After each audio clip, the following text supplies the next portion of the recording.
know there's nothing wrong with your audio. That sound is the gateway to the best place on Earth in the year 2100, at least in North America. And depending on what you like, it may be the best place right now, or you might hate it now and also when it's the new environmental citadel for the coming apocalypse. If it were its own state, this place would be the least populated state in America by about 50%, in spite of the fact that it is larger than Connecticut, Massachusetts, Rhode Island, and Delaware combined. If you've heard this sound before, you know exactly where we're going. It's the sound your car makes on the metal grating of the world's second largest suspension bridge, 5 miles long over the Mackinac Straits. We're heading to Michigan's Upper Peninsula.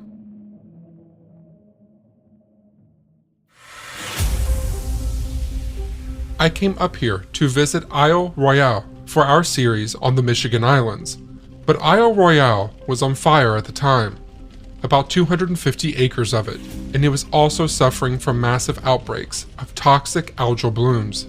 More than 20 different campgrounds, docks, trails, and lookouts were closed, and the island as a whole was completely out of toilet paper. And, as if all of that were not enough, there was a notice on the park website that preliminary construction on the Ranger 3 dock has begun. Visitors should expect frequent, loud construction sounds, saw, drills, heavy equipment, Monday through Friday.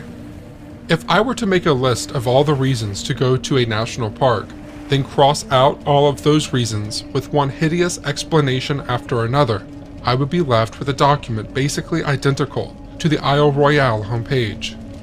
Rather than a quiet sanctuary from modern life, Isle Royale became a kind of summary of modern life.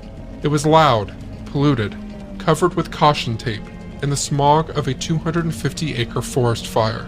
And, despite all of this, it was crowded. The ferries were completely booked, as were all lodgings and campsites, which is a shame, really.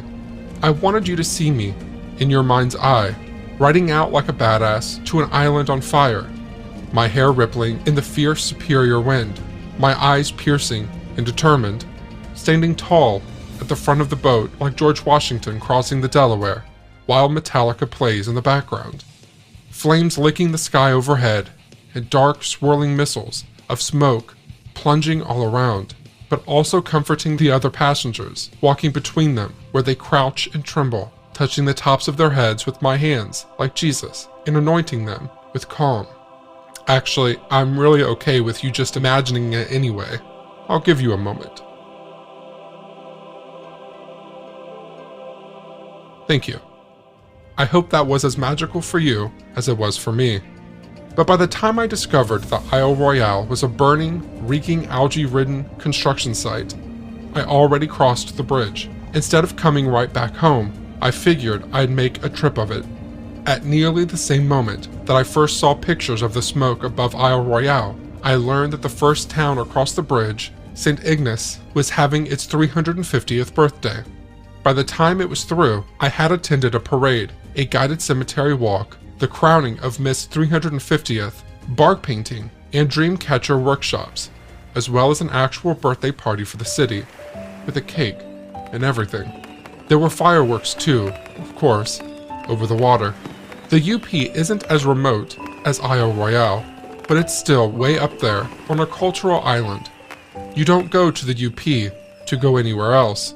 It's a long spit of land in the middle of the 3 largest Great Lakes that doesn't lead to anywhere. You only go there to go there, and then you go home. It's kind of like Italy or Florida in its shape, but that's where the similarities stop. You might love it or hate it, but you're not really going to find it anywhere else. I love it personally, but it's definitely not for everyone. They say the Upper Peninsula has 3 seasons: winter, summer, and mud. I was there for August, and it was frankly weird to see so many sprawling, sugar sand beaches completely empty in 85-degree weather. But the UP is empty generally. They sell t-shirts up there that say, "Social distancing since 1837, which is the year Michigan became a state. It's a joke, of course, but it also isn't. The biggest city, Marquette, on the Lake Superior coast, is home to only 20,000 people. By the time I was done, about 10 days later, I had another 1,000 miles on my truck and a pile of stuff in the front, more or less monetarily worthless, but which I'm pretty excited about, nonetheless. I had a few lumps of raw 99.9% pure copper pulled straight from the ground. The 0.1% of impurity in this otherwise pure copper is often itself pure silver. The UP is the only place in the world where you find this, pure silver and pure copper together. In one case, they found a chunk of copper the size of 2 school buses and had no idea how to get it out. They tried breaking it apart with hammers and pickaxes, but pure copper is soft. It just bends and folds, and dynamite isn't any better. It doesn't blow it apart, it just blows a hole in it, like if you put a firecracker in a mound of clay. So, they used thin chisels to create gaps in the huge copper lumps in order to haul it out in smaller pieces.